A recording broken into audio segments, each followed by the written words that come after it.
Welcome to our second experiment for Chem 312 lab. Last week, what we looked at was how we can build and assemble molecules, right? Using these common building blocks in organic chemistry like carbon, nitrogen, oxygen, and hydrogen, right? Those are going to be kind of our bread and butter atoms throughout the term. What we're going to look at this week is how the way that those molecules are assembled will actually change their physical properties. Right? So that's one of the big ideas of chemistry, is that the way that a molecule is built on the small micro scale, on the molecular level, impacts what that molecule can do on bulk, right? At the macroscopic scale, right? So the way it's built impacts what it can do for us. And what we're going to be looking at this week is how we can look at those differences in the microscopic structure to actually separate and analyze the compounds on the macroscopic level. And we're going to do that using something called a TLC. Right, so this stands for thin layer chromatography. Again, it's very thin, that's where the thin part comes from. Layer is because there's actually a layer of silica gel that's deposited on this plate, right? And we call this a TLC plate. Most of you have probably seen silica gel, even in the past year or so. If you bought a pair of shoes anytime recently, you probably had a little packet in there that says, "Do not eat silica gel, throw away." And that's because silica gel absorbs a lot of water, right? It's a desiccant. And it absorbs a lot of water because it's highly polar. And so what we're going to be looking at this week when we are studying our TLC plates is the way that compounds' polarity will impact with silica gel, right? And we're going to use that interaction to actually study, isolate, and identify some compounds. So what we're going to start with is how we prepare a TLC plate. All right, so here we have our TLC plate, and it's very important when we're working with TLCs that we wear gloves, right? My hands are not this pale, right? I'm a scientist, but I'm not that pale. And because of, or the reason for that is that if we touch the surface of the plate with our bare hands, the oil from our skin will get deposited on the plate. And we want to make sure that we are studying only the compounds that we want to study and not accidentally studying oil from our hands. So that's why we want to make sure we're wearing gloves when we handle TLC plates. So what we need to do is, the first thing we need to do is actually deposit samples onto the plate. And so what we're going to do is we're going to make a mark about 1 centimeter from the bottom, and we're just going to draw a line across the plate. And we need to be sure to use pencil for this, right? So I have this kind of starting point. The reason we need to use a pencil is that ink from pens is actually a number of organic pigments. So if we're trying to study organic compounds, right, we don't want to be using ink. We're going to see what that actually looks like later on in this experiment. Now for this very first TLC plate, we're actually going to be running 3 different samples, right? So I need to make 3 different points here, and I'm going to label them as 1, 2, and 3. Again, as long as I'm writing in pencil, it's okay to write onto the TLC plate itself. So I have 1, 2, and 3. So my first sample is going to be parachloronitrobenzene, right? And the structures for these are printed out in the PDF.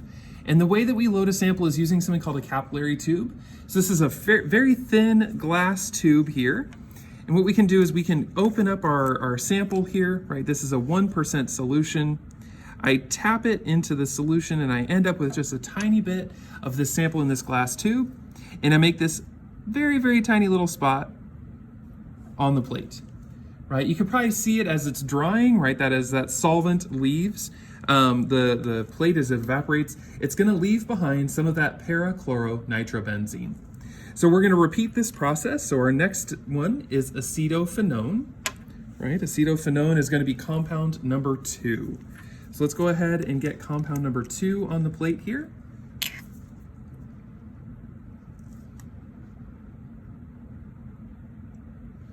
Right, a nice small little spot there for our acetophenone. And our third compound is actually an annelid, so it has a nitrogen in it. Again, these compounds are all listed and drawn inside the PDF, inside your packet, so that you can see what they look like. Again, we're focused on the polarity of these molecules, so think back a little bit to what polarity meant when you saw it back in Chem 127 or 124, depending on what you took previously. So I have these 3 samples that are now loaded onto my TLC plate, and I have them labeled as 1, 2, and 3. Now, currently, they're not going to move anywhere, right? If I sit here, if I left, if I went outside and drank my cup of coffee and came back, these compounds would still be sitting exactly where I put them. So the next step in a TLC plate is called developing a TLC, right? Or running a TLC. Now, you might have heard the expression, it's like watching paint dry for something that's boring. Now, for developing a TLC, it's the exact opposite. And I don't mean exciting. What I mean is that it is like watching paint get wet. Because we're going to do is we're going to watch silica gel soak up a solvent, and that solvent is going to carry, solvent just means like a liquid that we're using for our solution. That solvent is then going to carry these compounds from the baseline, from this line that I've drawn, up the plate. And based on their polarity, they will travel at a different rate. And we're going to see exactly what that looks like here in a second. All right, and so here we have our plate, right? I wrote on it ethyl acetate at the top, right? So that is ETOAC is the abbreviation that we use for ethyl acetate. And it has our 3 compounds that were loaded. Now, you might notice that you can't see them anymore. I promise they're still there. We're going to have to solve that mystery in a minute, right? How do we see these compounds again? But what I'm going to do is I'm going to put this into this jar that contains ethyl acetate, and the solvent is going to then carry these compounds up the plate, and we're going to see what we see, right? We're going to make our observations from there. So we're going to take off the lid. We're going to take our TLC plate. We're going to carefully place it down into the solvent in the jar. And then we are going to carefully put the lid back on. And so we can see that that solvent is starting to walk up that plate, and it's going to be pulling those 3 compounds along with it. Now there's just a very thin layer of solvent at the bottom, so the solvent is actually not touching that starting point. And so now we're just going to go ahead and let this ethyl acetate plate develop, as we say, as it carries these compounds up the plate.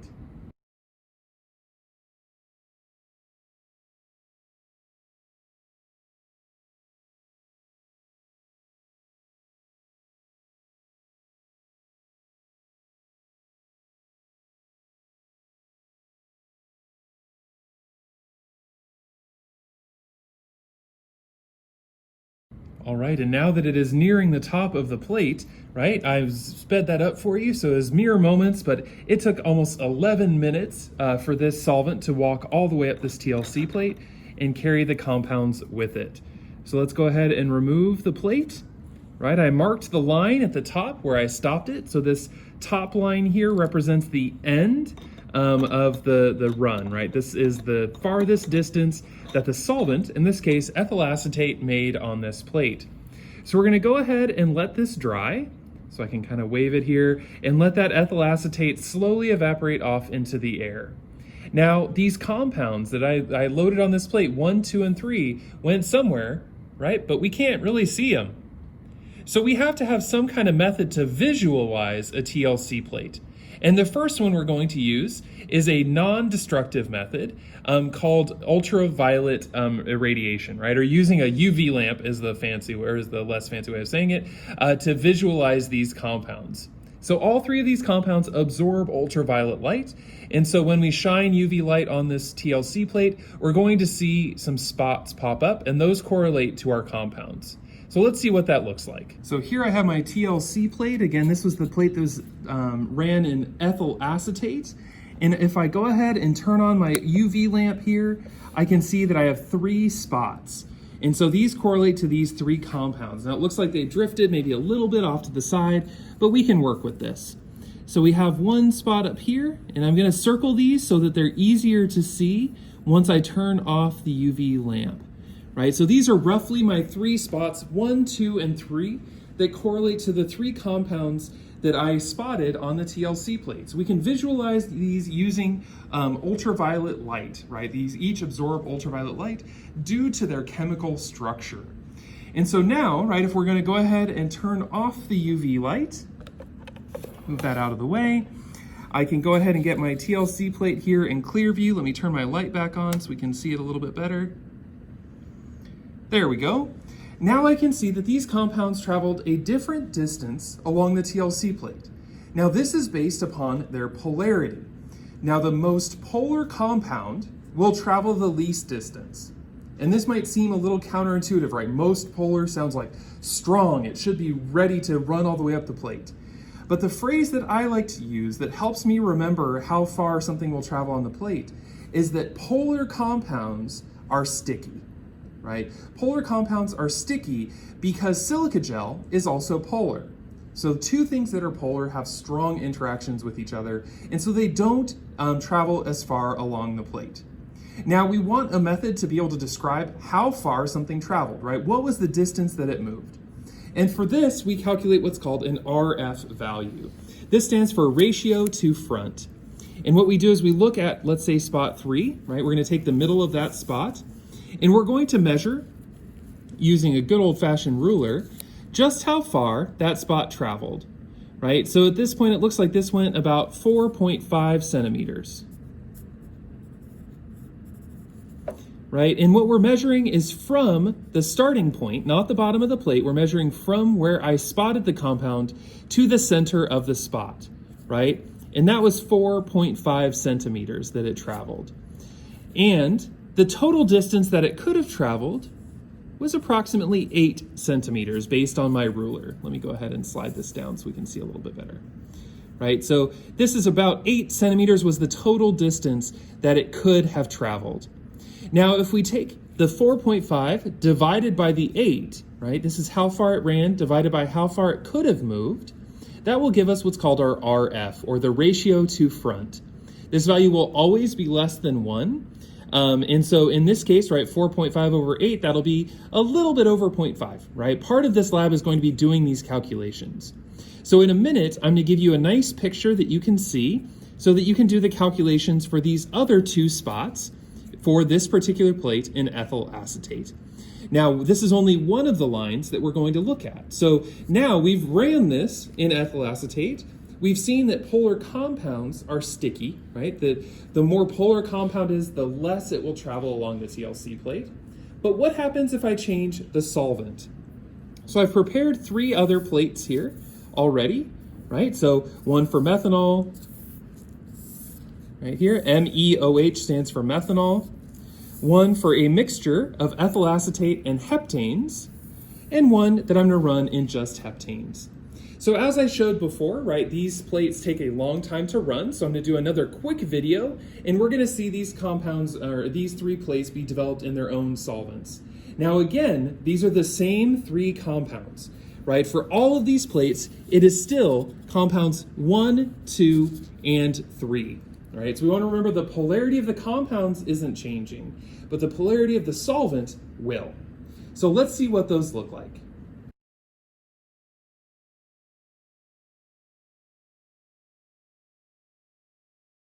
So now we're off to the races. So in our first jar here, we have just pure heptanes. In our second jar, we have a 25% mixture of ethyl acetate in 75% heptanes. And our last jar is methanol. And so these are the other 3 samples, right, that you need to calculate for the report. So I'm going to go ahead and let these run, and then I'm going to stop them, and then we'll kind of present the data all together, and we'll talk about what it means. All right, so here we go, another nice quick zoom through all of these plates as they're developing.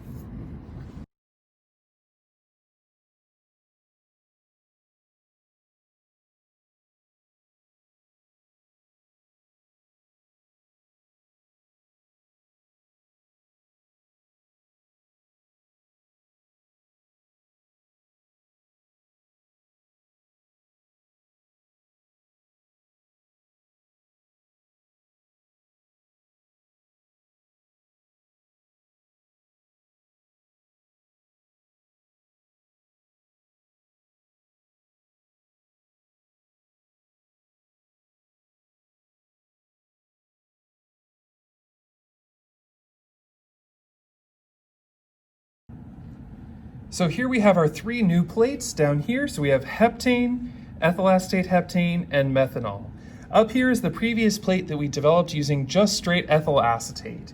So let's use our UV lamp and we can start to see these compounds, right? We can see our spots.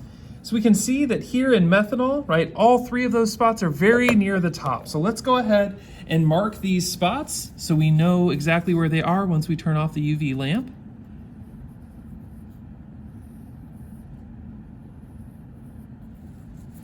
Right, so now we're going to go over to the ethyl acetate and heptane set, right? And we can see here, ooh, these are nicely separated, right? These have very different looking RF values that we could calculate, right? One all the way down there at the bottom.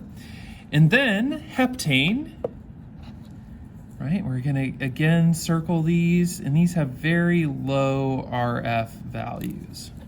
And so we can visualize these using, again, UV light, right? So ultraviolet light. And so now we can look at this full series, right? And so we're arranging these in a very intentional order here as we go from heptane to ethyl acetate heptane, straight ethyl acetate, and methanol, right? Are our 4 different TLC plates. And again, I'm gonna give you some time, you can crunch these RFs in a minute, and I'm gonna give you a nicer picture that you can use to do those calculations. So you'll be sure to pause the video and do that. But for right now, right before you pause the video, let's talk about what we're seeing here. What we see is that over here on the left, we have very low RF values. And over here on the right in methanol, we have very high RF values. And so this actually has to do with the nature of the solvent. Remember, silica gel is always polar, and these compounds are the same.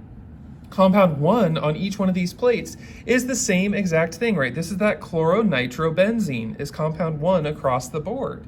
But we can see that the RF changes depending upon the solvent. So if we go back and we remember that polar compounds are sticky, meaning they have strong interactions with the silica gel, what we can see now is that as our solvent polarity increases, the RF values increase. So what we could think of is that the compounds themselves, right? A polar compound is sticky, but a polar solvent is pushy, right? And this is a phrase that I kind of use to help me remember and give some clarity to this idea of TLC, right? So polar compounds are sticky, but polar solvents are pushy. So we can see over here that methanol is our most polar solvent because it has the highest RF values, right? These really were pushed way up along the plate. And so that has to do with the nature of the solvent and the interaction of the solvent with the silica gel as well, right? So polar compounds are sticky, but polar solvents are pushy. And now we can use this to actually think about and identify different compounds, right? If we might have an unknown. So that's what we're going to be looking at here in a minute.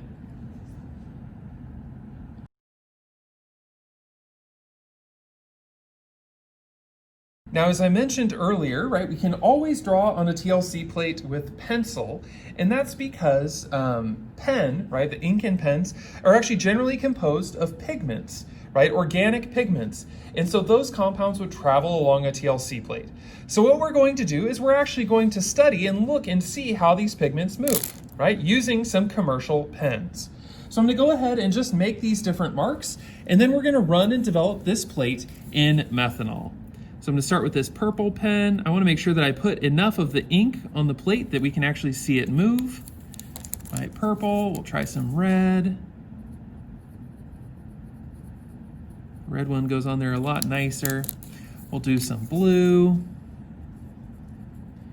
Right, and so these are all the same type of pen, right? So Papermate that we've got here is what we're using. Then we're gonna do some Sharpie, right? So we'll see how the Sharpie works out. This looks like it's kind of a dry Sharpie, so we'll see if anything really actually got on the plate or not. I don't think anything did. And then lastly, we're gonna try this kind of pinkish pen. That's more of a gel Sharpie kind of pen, so I can get a little bit of ink on the plate, but not very much. So again, some of these pens kind of dried out, but what we want to see here is just what do these look like as our pigments travel along our TLC. And we're actually going to run this in methanol. So I'm going to go ahead and run this. I'm not going to make you sit through it, and we're going to look and see what the outcome looks like.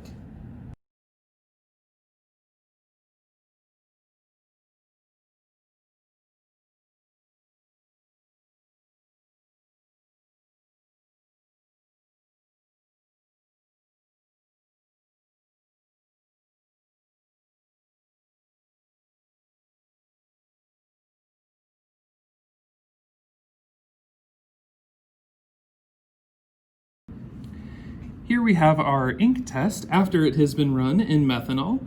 And so we can see that we have actually a disparity, right? A number of different things that have occurred here. So we can see that the ink did in fact travel along the TLC plate. Some of it kind of smeared. A lot of this is probably just because I put an awful lot of ink on the plate. But there's some interesting things that we can even see from looking, right? This third middle lane was in fact a blue pen. right in the middle. And so this blue pen, as it went up, you can see that not only is it blue ink that's present, but there's also some purple ink that's in there as well. For many of these pens, there's actually some yellow pigment that pops out once they are developed. Also, for that very first pen, right, the purple, you can see that there's even an outline that has some pink in a pigment that's in that ink, right? So it's not just a single pigment or a single color that makes up the color of the pen. It's a combination of different things that we can see. And this is going to be important because, as it turns out, it doesn't matter if we have multiple compounds in a TLC sample, we will be able to see each of them as they develop in our TLC plates. So what we're going to look at now is actually how we can use TLC to identify an unknown in a mixture. So we've now looked at our three original compounds, right? The parachloronitrobenzene, the acetophenone, and the acetanilide. And those were the original three compounds that we studied. And now, if we have an unknown that contains 1, 2, or 3 of those compounds, we can actually study that and identify those using TLC. So let's see how that works. All right, so here we have an unknown, right? This is unknown labeled 391. And I have a TLC plate that I prepared in the same manner. So these are the same compounds 1, 2, and 3 that have already been studied. And now I'm including an unknown on my TLC plate. And this is, again, unknown 391. And so I'm going to go ahead and take this, my capillary tube, get a sample, spot it on the plate just like I have in the past. And now I'm going to see if I can identify what is contained in this unknown just using TLC. So if I go back to my previous set of solvents, now I have to choose a solvent. Now this unknown contains one or more of these particular compounds. So I don't necessarily want to choose a solvent that has the highest RF or the lowest RF. I want to choose a solvent that has the most different RF values. That would allow me to identify these compounds on their own. So go back and think for a second before we move on in the video, what solvent would be a good match to use when we're thinking about the most different RF values. So here is our developed TLC plate under UV. And so your first challenge is figuring out which solvent combination did I use. So you can compare this to the RF values that we calculated before to see which RF values match for compounds 1, 2, and 3. And so now we can look at our unknown sample and we can try to determine what is contained in that unknown. So it could contain one or more of these compounds. Now we could calculate RFs to determine exactly which compound is in there, but because I actually have them all on the plate, it's very easy for us to just identify and see which spots line up, right? So just like with the ink pen, you can have more than one compound in a sample. So in our unknown, we can see that it contains all 3 of our compounds, right? So all 3 are present. We see the 3 spots and they line up with the RF values.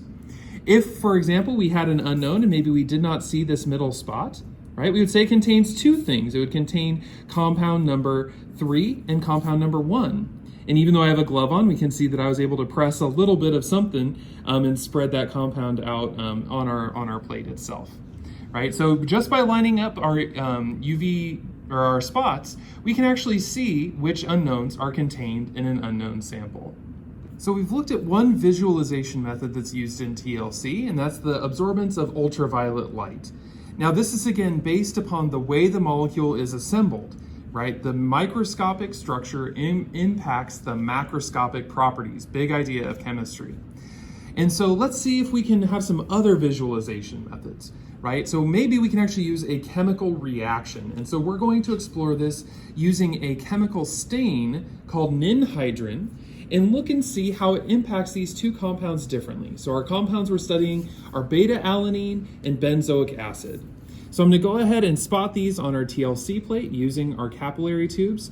Again, we are not even going to run this sample in a jar, so these go a lot faster.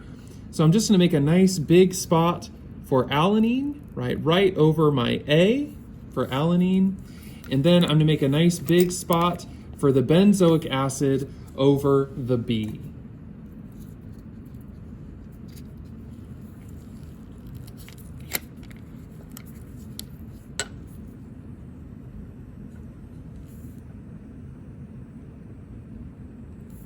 So there's a lot of compound on this plate, so it should be easy to see some of these differences. So again, A is for alanine and B is for benzoic acid.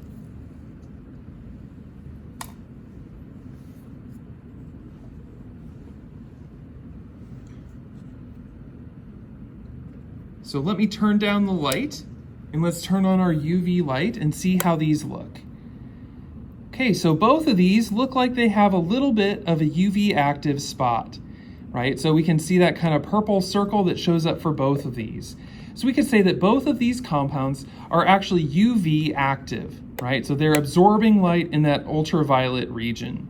So let's see what happens when these react with the stain ninhydrin. So here we have our little TLC plate down here, and I'm going to spray it with the stain ninhydrin, right? We can see how gross this bottle looks because this is a very reactive stain. So just get a little bit on the plate, right? That's probably a lot more than even was necessary. I'm gonna let that dry for a second, and then I'm actually gonna develop it using a heat gun. So we have our TLC plate that has the stain, and let's go ahead and just heat this up using what's called a heat gun. Right, it's essentially like a fancy hair dryer that blows hot air. And this is helping the stain react with the compounds on the plate.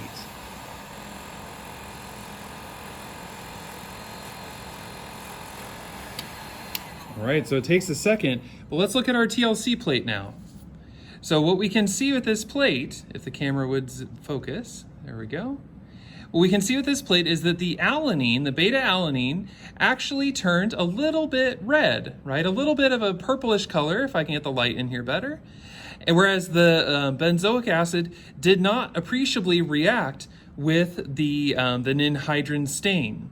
And so there must be a difference in our functional groups here that cause a difference in reactivity. And so we can find, when looking at the PDF, you'll be able to see which functional groups react specifically with ninhydrin. This is something we're going to use throughout the quarter to determine the structure of compounds. We're going to use TLC to compare the isolation and purification of compounds, and we're going to use ninhydrin to check for the presence of specific functional groups. So in this case, we can see that the beta alanine reacted with the ninhydrin, where the benzoic acid did not. All right, there we go. So there we have it, that's experiment 2. So now we've seen what TLC is, right? Thin layer chromatography.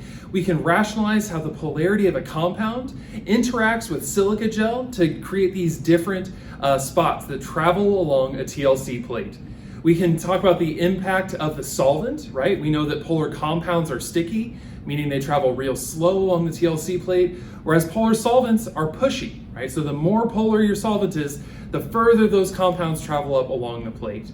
We also looked at a non-destructive method, ultraviolet radiation, to visualize a TLC, and something called a destructive method, which was the use of a chemical stain, ninhydrin, to detect the presence of a particular functional group. So now we have these tools in our toolbox. This week is a lot of building this toolbox up. We're going to start to apply these tools in many of our future experiments. Right? If we need to understand, well, did a reaction happen? Did compounds change their chemical structure? We're going to rely on TLC to help us answer that in future experiments. So we're going to come back, we're going to use this skill throughout the quarter. That's why there's lots of practice problems for this experiment this week.